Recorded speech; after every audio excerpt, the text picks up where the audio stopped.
Hello, welcome. My name is Bryce Tubbs. With me today is Jason Vilon. He is helping talented entrepreneurs to sell effectively. He's a life coach and a personal development expert, and also a Godzilla enthusiast. I'm super excited to be able to share his story with you today and really see, some of the, nuggets of wisdom that we can really glean from this conversation. Thank you so much, Jason. Well, thank you very much for extending the invitation. It's a pleasure to be here. Excellent. And, before we get started, for those watching, if you're watching this interview from anywhere outside of our free community, I just want to personally invite you to come and join us inside.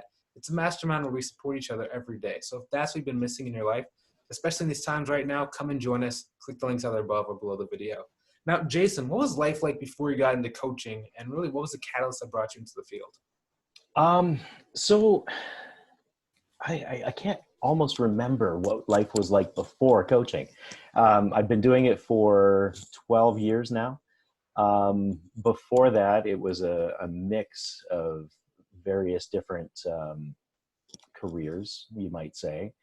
Everything from radio DJ to cook to manager in stainless steel, corporate and manufacturing. It was a bizarre mishmash. And in fact, when I first struck out on my own, I was a starving artist selling my wares. So even right from the beginning, I think it's been leading to me to where I am now, in that I've always had that entrepreneurial spirit. So when I first went out, I was doing my own thing. I had management skills that I learned. I learned public speaking from the radio broadcasting. And then I had another retail store and another dip my toe into entrepreneurship and figuring out the pains and sufferings of that. And then the sheer joy of building your dream there as well.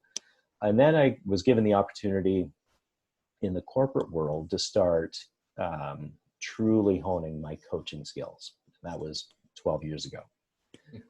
As I went through, I mainly stuck it in the corporate world, and it was great. I mean, I learned how to coach. I learned how to draw the talent from people. I learned how to improve their performance. And a lot of it started having to do with sales. That's kind of where I'm going. But in the end, I mean, I had a crisis of conscience a little while ago, where the more I helped the individual, the more it was the corporation that was benefiting, which is fine.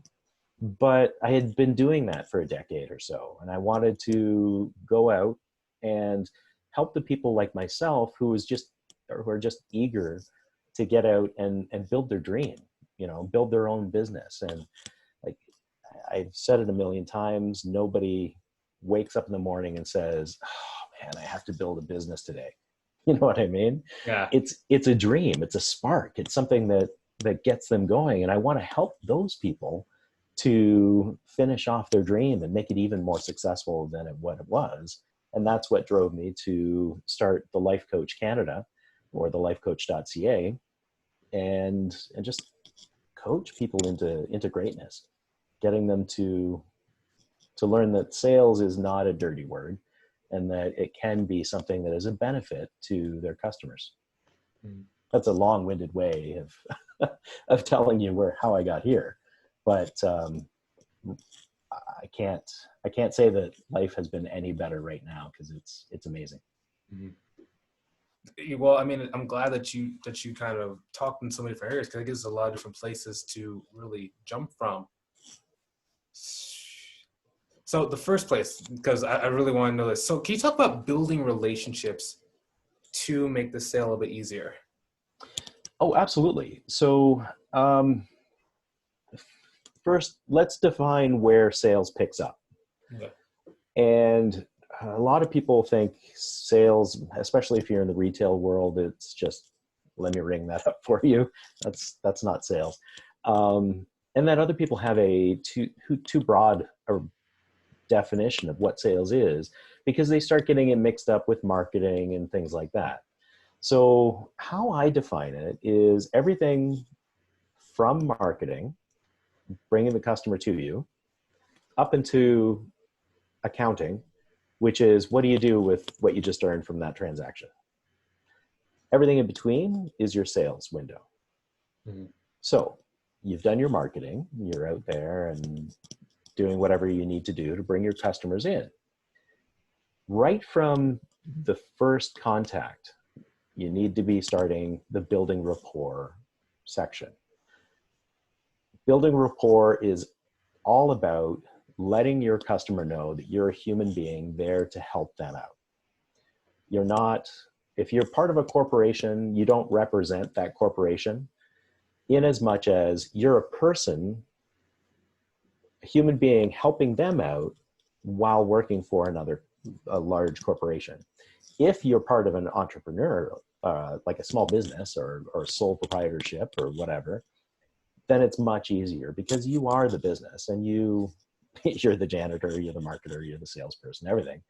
And building rapport just lets them know that you're not out for a quick buck. You're really there to help them out with whatever you have, whatever product or service that you're selling.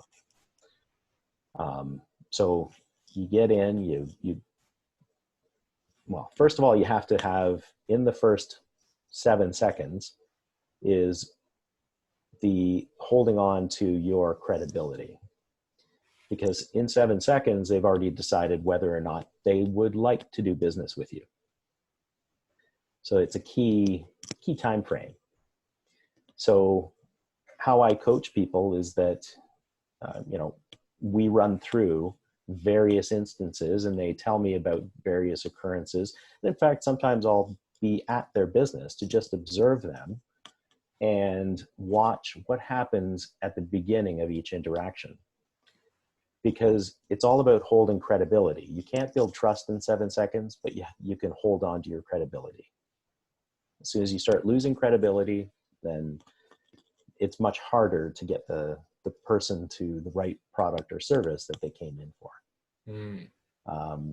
Name exchange is another key part of that, where not enough people are getting a person's name in order to use it back. And to get it, the easiest thing to do is offer up your own first. So that's kind of the building rapport stages. Then you move into discovery. And that's all about learning about your customer's needs and making sure that in the back of your mind, you're trying to fit it to the best package, product, or service that you have.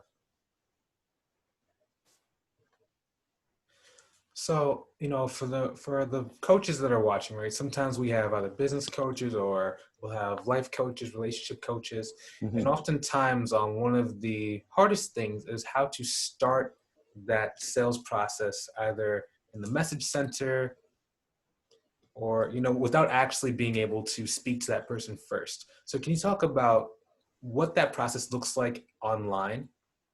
For sure. Yes, that's a new world, right? Mm-hmm. That 7 seconds that I was talking about could occur before you actually physically or face-to-face or even through Skype or Zoom talk to them. So it could be the first couple of messages that you send to them. Mm-hmm. It could be your Yelp ad. It could be your Facebook ad. So you always want to be thinking about what brand you want to represent when you send it out. Are you making promises that no one in the right mind is going to believe? Are you blurred into the white noise? Take a look at your competitors, take a look at people who are in the same field, and watch what they're doing. And are you just mimicking that, or do you stand out? That's something key as well. It just all becomes white noise after a while and like static. So you really have to cut through that with something that's going to talk to your audience. And what I find works best is trying not to try too hard. Mm-hmm. Be yourself, be you. And as long as you're authentic with who you are, you're going to talk to the people who are going to resonate with you and come to you. Yeah. So let me ask you this question, right? So one of the biggest questions I get, even amongst that, when we're talking about building rapport, sometimes people say, should I talk about anything in their life? Should I keep it focused on business? How do you make that jump from talking about them to talking about what you can do for them? Right. So specifically for coaches? Let's say anyone who does messaging online, but yeah. Okay. Anyone who does messaging online. See that? So it may depend slightly on your niche or your market. So if you are someone who's marketing, not necessarily a coach, but marketing through messaging and whatnot, then you may need to take a different tack. And that's something that I get into with my clients, what exactly works with them. But for coaches, you want to build up enough rapport within 2 or 3 messages. And how I mean, whether it's short like that for a coach or a little bit longer for some industries, it should always follow the same arc. Interest solely in your potential client, interest in something that they've done, interest in how you two intersect, and how you can help them moving forward. Whether that's done over 3 messages or 10 is entirely up to your relationship with that client as well as your industry.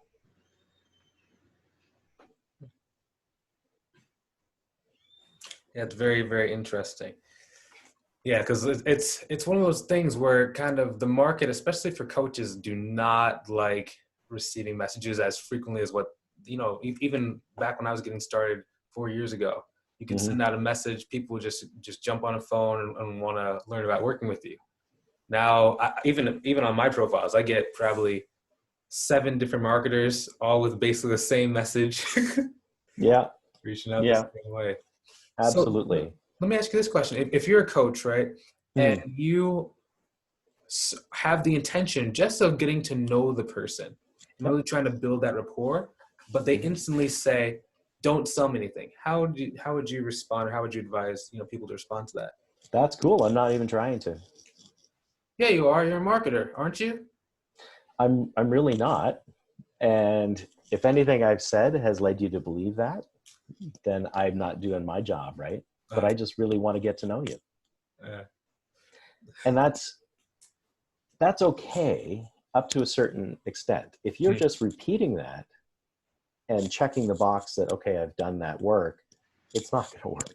You have to authentically show up to be genuinely curious about the other person. And you have to be completely unattached to anything remotely sales oriented, right? The actual purchase is inconsequential at this point. Leave it completely out. If you are showing up with authenticity and you want to know about the person, find out what makes them tick, and then how you can help them, that's going to do the job for you. Most people are worried too much about the destination of making that sale and not enough about the process that gets them there. If you are concentrating on the process, don't even worry about the sale. It'll happen. Maybe not with this person. But more often than not, it will. Interesting. That's interesting. Yeah, point. Yeah. It's all about it's about the trip. It's not about the destination. Do you know what I mean? I mean, like if you jump in a car and you have a destination in mind and all you're thinking about is the destination, I mean, you didn't think about starting up the car. You didn't think about getting enough gas. You didn't think about what is the fastest way to get there. You didn't think about all this other stuff. You might have, but you're probably tripping up instead of just concentrating on what you're doing. And trust that if you do all the right things along the way, you're going to get to the destination you want to get to. Right?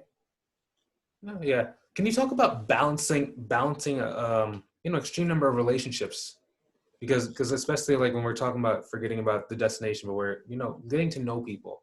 Can you talk Right. about how to manage that, just the flow of that many conversations? Yeah. And that's an awesome point, because it's not just one destination that you're trying to get to, right? You have, because especially on LinkedIn is very much conversation on demand, because you have 12, 13, 40 going on at the same time. So you've really got to juggle various destinations. But as long as you have, your driver's license, you know where to get gas, and you know what you're driving, like basically, as long as you have your tools, that you know when to pull out, okay, now it's building rapport, now I'm in this stage with this person, now I'm doing a little bit of invite to a call instead of, taking it to the next level, as opposed to just staying on Messenger.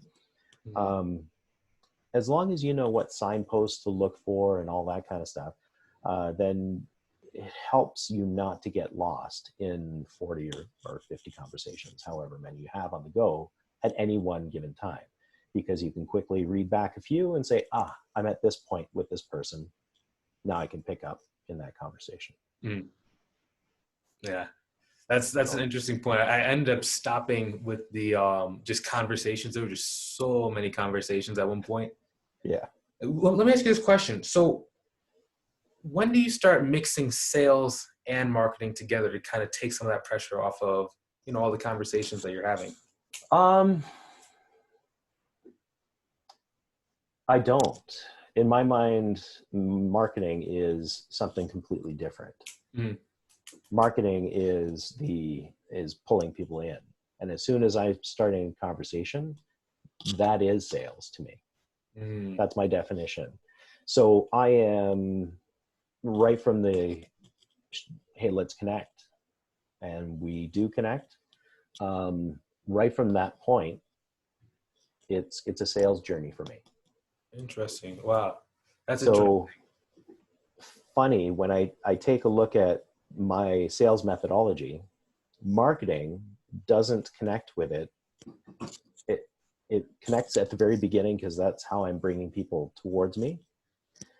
And then at the very end, because when I teach and coach people my sales methodology, and I say but I mean, it hasn't changed in the last 60 years or whatever. People put on bells and whistles to make it proprietary, but I try and make it the most basic as possible. And then we make it work for you and your business.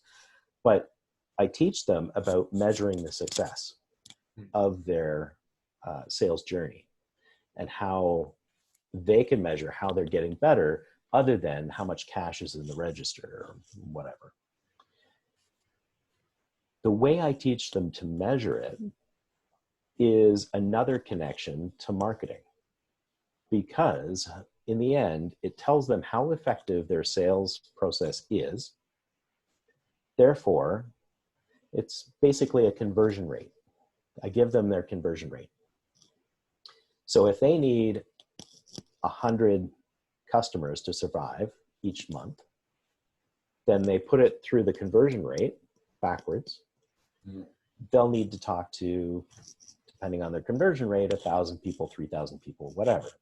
And if they're not talking to that many people, they're probably not going to hit their number. So that means that marketing has to bring them 3,000 people.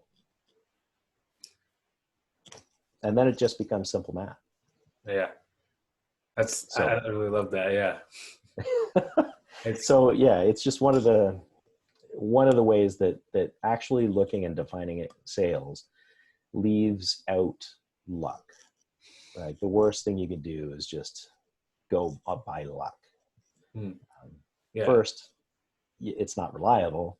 Second, it takes away your credit for how much talent you have when you just say, oh, I was lucky that month, right?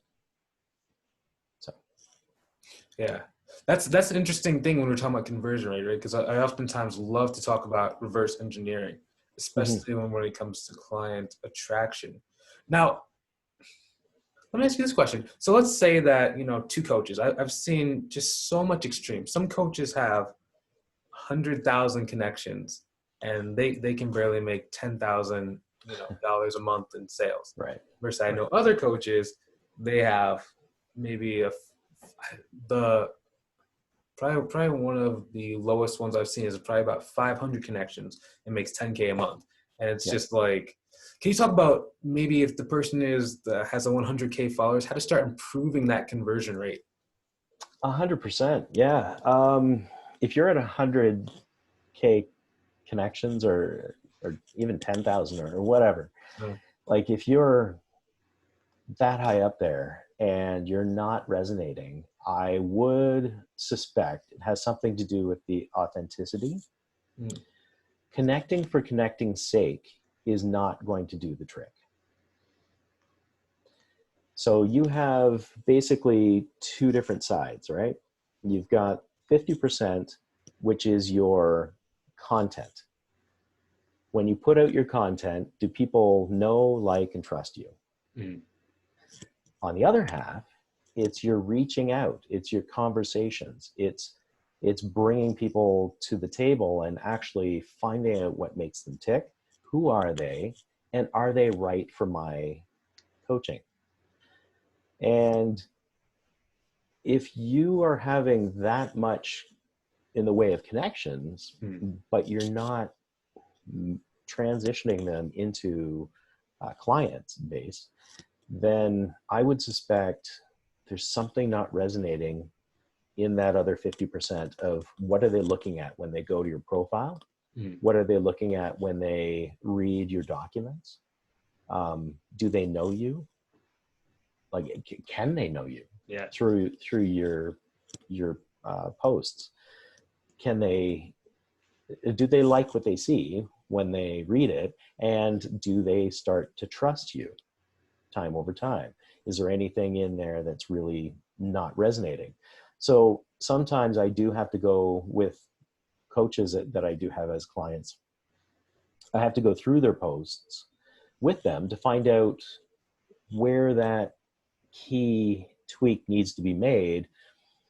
9 times out of 10, it's just surface material. It's not really them. And they're afraid. We have to go through a series of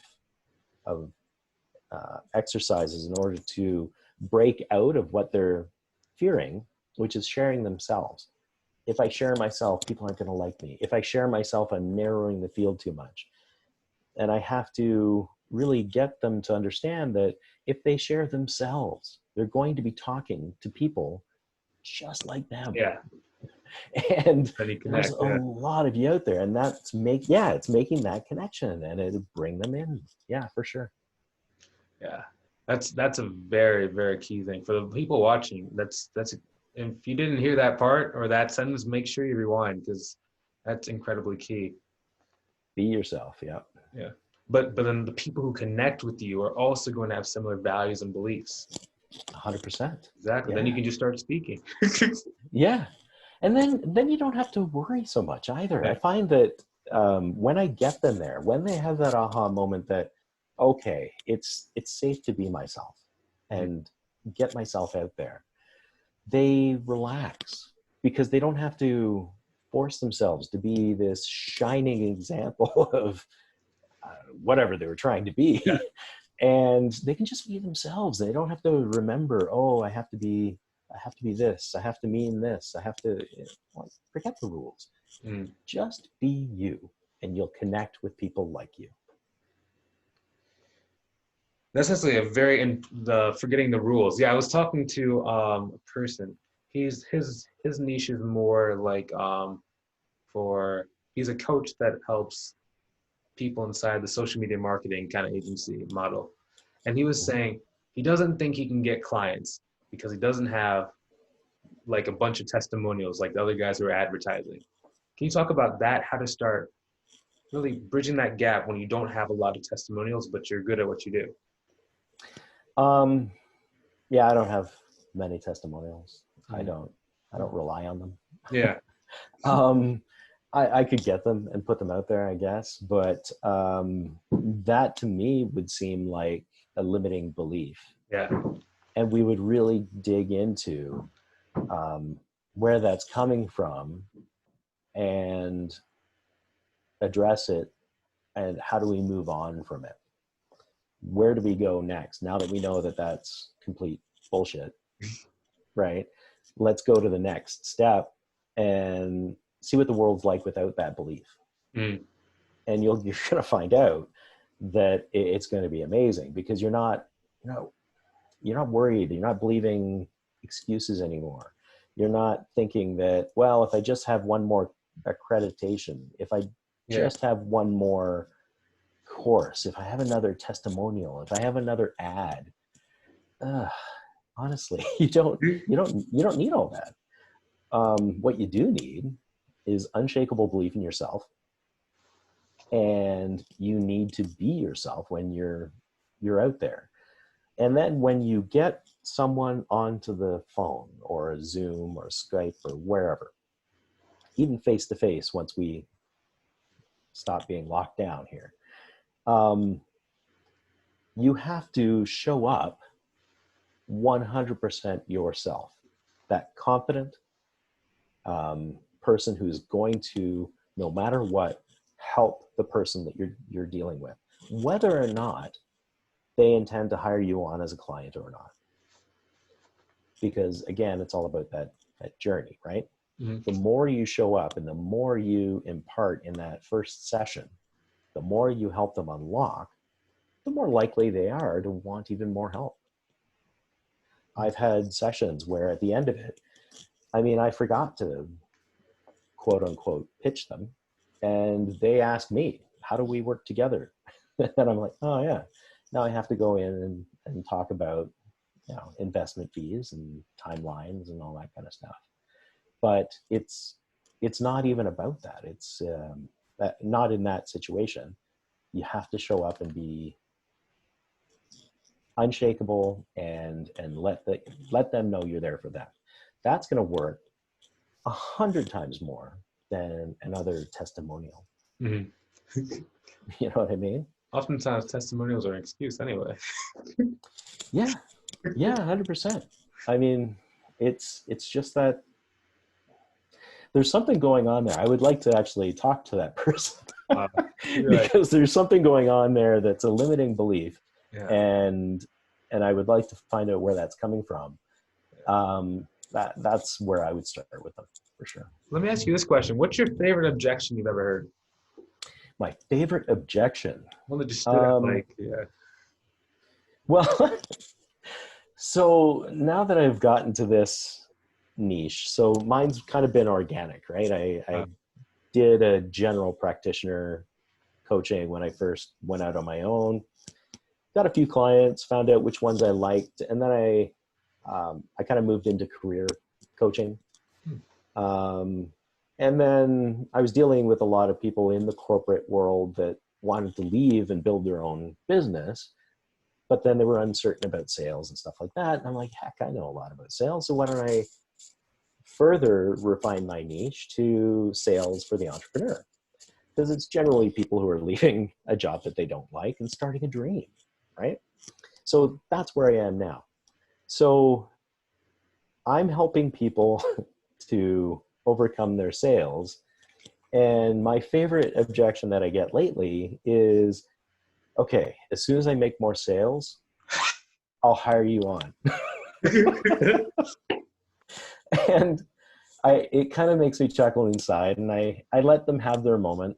But then generally we come around to, do you always get in peak physical condition before you join a gym? No, you don't.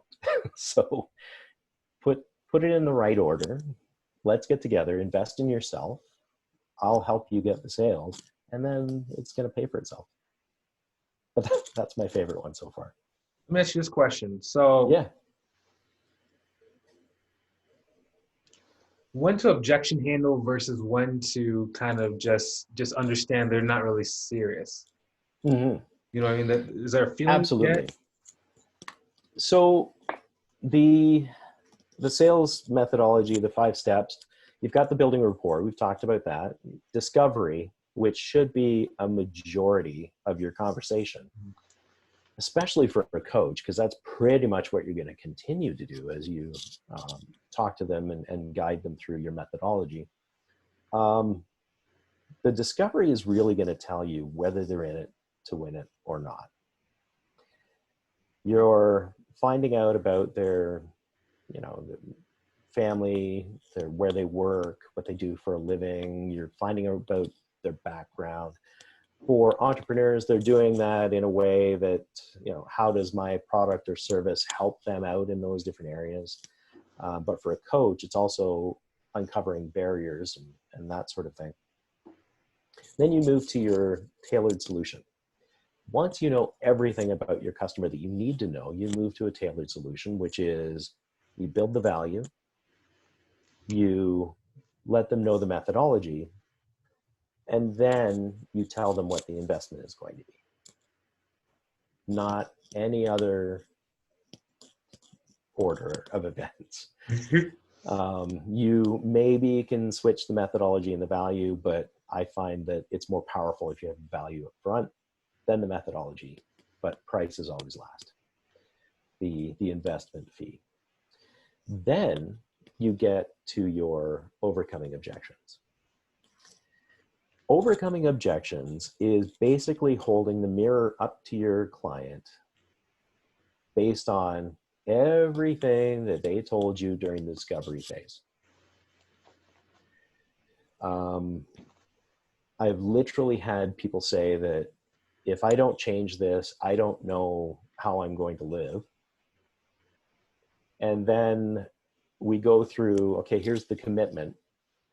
And they're saying, oh, I don't know if I can afford that much time and money. And holding the mirror up in objections was simply, but you just told me that you don't know how you're going to live if you don't. So what's real and what isn't? Overcoming objections can be quite powerful for people to get over those limiting beliefs that they have. And it is it's a powerful thing when they can finally break through and say, yes, I'm worth the investment. Yes, I believe in myself that this person, this coach that I've chosen, knows what they're doing and they're going to help me out. They believe in themselves that they're going to help me out. And I believe in myself that as we go through the journey, as I go through the journey with this coach, I'm going to make the right decisions and put the actions into, or the plans into action so that I can make the difference. And a lot of times, and I'm often surprised that some of the stumbling block isn't belief in me, it's the belief in themselves to carry it out and make it work. So, I mean, where do you know whether or not to overcome objections? I would say it's during your discovery, but if you get a good feeling that this person is truly looking to make changes in their life, if you've gotten them to the breakthrough moment or several in a conversation, then I don't see any reason why you would ever not overcome objections as you go through the process. Yeah. It's almost like two different kinds. It's like oftentimes if the person is serious about buying, they don't really it's hard to explain. It's not quite like an objection or a reason why they shouldn't do it. It's more like, help me get over this thing because I really don't know if I can do it, if this is going to be stopping, versus other people. I'm moving 60 or 70 days from now. That's my favorite one of all time. Oh, yes. 70 days from now. That's good. I've heard that 3 times in my Yeah. career. Um, Okay, see you, man. Have a good one. yeah. So, and where you're moving, there's no internet, right? Yeah. Like, well, 70 days from now, it's a 2 to 3 month program. I think you'll be good. Yeah, exactly. It's always just outside the time frame that the program would have ended. So it's like, but yeah. Um, that's a funny one. I've actually received that once. Uh, And they're like, when I resettle and everything, I'm like, yeah. that's, what's going to happen. You'll resettle and those same issues will be there, believe it or not. So you either continue with me, we get rid of all of that so that when you settle, you truly settle with a new lease on life. Mm. Or maybe you just haven't experienced enough pain yet and you need to go out and do that and then come back to me. Yeah. And I'll be there for you. Yeah. That's like, that's almost the biggest thing why my calls don't close is oftentimes they're not in enough pain. And it's just that they've either connected with me or they've been following my content. They're like, I just really want to see how you could help me. And I go, well, what happens if you, don't make this work? Nothing really. And I'm like, oh, okay. I had a call like that this morning. I was like, what did they want to do? I asked her. I was like, so you knew this was about helping and you wanted some help, right? So did you do any research into what I did? No, I saw some of your videos. I'm just looking for information. Okay, cool. Well, this call I can give you a blueprint for what you can do if you're not really ready to move forward. Are you at least willing to do 1 blog post a week and make like 4 piece of video content? I don't know. It's like, oh, cool. I had to excuse her off the call. I was like, man, that's my fault for even getting her on the call. I had to stop putting my consultation link in so many places. That one's got to be tough because that is someone showing up and just not willing to take the time for themselves. Like they're wasting their own time too, let alone that you showed up to help them and they just flaked out. Yeah. But that's someone wasting their own time, and that's boggling, to be honest. It's crazy. It's weird. It's like I often tell people, I was like, if it's about the money right now, I have probably like 400 free videos that you can go look at to go help yourself. But oftentimes it's never really about the money for me for some reason. It's like, yeah, that what statistic that I get baffled with all the time, and I've seen various numbers, but it always ranges between 13.5 and about 15%. Typically around 14%. It's only 14% of the people who say it's too expensive that it's truly about the money. Everyone else either doesn't believe in you, doesn't believe in themselves, or they don't see in their mind that the value that you represent is more than the price that you're asking. So if that happens, I kind of take it on myself because during the discovery, during the breakthrough, and during the value build in the tailored solution, perhaps I didn't do good enough job of showing that the value is up here and the investment fee is actually down here. If I've done it properly, then they will see that the value is always, I shoot for 10 times over, but even if it's 3 times over what they're paying, then it's going to be well worth their while to invest in themselves. Yeah, it's interesting. I always like to, put the price of the program either 1 or 2 sales of whatever they do at their high ticket price. Mm-hmm. It's like if you don't think you can get 2 clients working with me for 3 months, it don't make sense. It does not make sense at all. Like so you don't think you can get 1 client in Yeah. 2 months? Yeah. So you basically have to ask them, is that me? Is that you? Or do you think that, it's either me or you in that case, like 1 in 3 months. That's my thing is actually getting them to say it's too expensive. For some reason, people don't like, I haven't had someone say it's too expensive. Since I kind of switched up my sales process. Okay. And like, but it's like, come on, is it the money? Is it me? Just let me know which one it is. I mean, if it's the money, I can work with you. If it's not, let me know. We can see. Yeah. So the first thing I would do, if you're interested in that, is actually just digging into your sales process, finding out how you do it from beginning to end. So where is it that value build is missing, or is it something along the overcoming objections that is causing them to stonewall and back away? But Bryce, I mean, just in our conversation now in this interview and our little conversation beforehand, I think you've got the chops to know when to lean in and when not to. So I'd be very curious to find out exactly where people are jumping ship. Yeah. With regards to saying it's price, but really it's the value in their mind. Yeah, but that's the key. It's like they won't tell me it's the price. Like I they just don't say that. So it's like the big 3. Which one?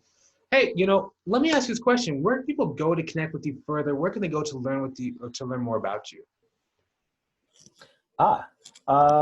Well, I do have a website. It's basically a launch to just actually talk to me. There's some information there about my background. There is a scheduling button that links directly to my calendar, so that we don't have to go back and forth with, is this a good time? Is this a good day? That kind of thing. Forget it. It goes right into my calendar. You can change it and everything. And if I'm not available, then it won't even show up. The other is, you can follow me on LinkedIn under Jason Vilon. Also Jason Vilon on Facebook. And I do have a private Facebook group that you can get through. It's probably just easier just to go from my personal page to the group, rather than saying it here and hoping people remember. So, but in there, it's like-minded individuals who are building a career, and they just want to share ideas about sales and what is going to work for them. And along the way, I give them my tips and guidance as well. So, excellent. I really appreciate your time. Just thank you so much for coming on today. For sure. Thank you so much for inviting me. It's been a real pleasure, and I've had a great time admiring your guitars as well. It's a great collection. Nice. You should see the ones you can't see. They're on the floor. Oh. But, and for those watching, we thoroughly hope that you found this valuable. Now, if you've been searching for a place where people are like-minded and, again, just connecting and really improving themselves, I recommend you go check out one of our communities, either my community or Jason's community. I'm, of course, more partial to mine because, it's mine. But, again, it's just a mastermind. We come together and support each other. So there's going to be some links either above or below this video where you can come and connect and learn more. Now, hopefully you enjoyed watching this as much as we enjoyed creating this. Feel free to hit that share button so other people can get some great value as well. Hopefully you have a great day, and I will talk to you soon. I will see you in the next video. Take it easy, guys. Done recording in 3 and 2 and 1.